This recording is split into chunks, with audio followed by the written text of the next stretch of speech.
In this part we talk about conditions necessary for photosynthesis.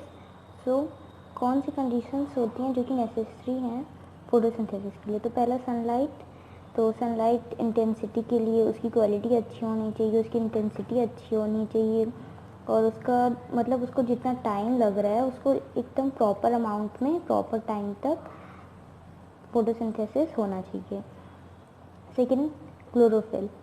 ये responsible है solar energy को trap करने के लिए, यानी सनलाइट को ट्रैप करने के लिए क्लोरोफिल ही उसकी मदद करती है प्लांट्स की.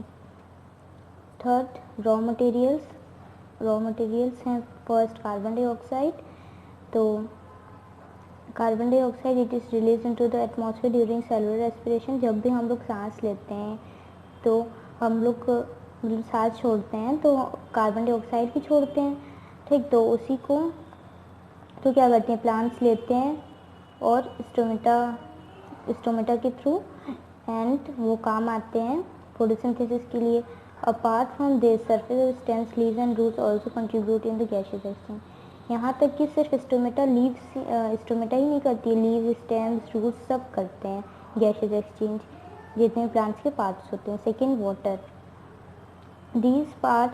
These water molecules split in the presence of sunlight to form hydrogen and oxygen.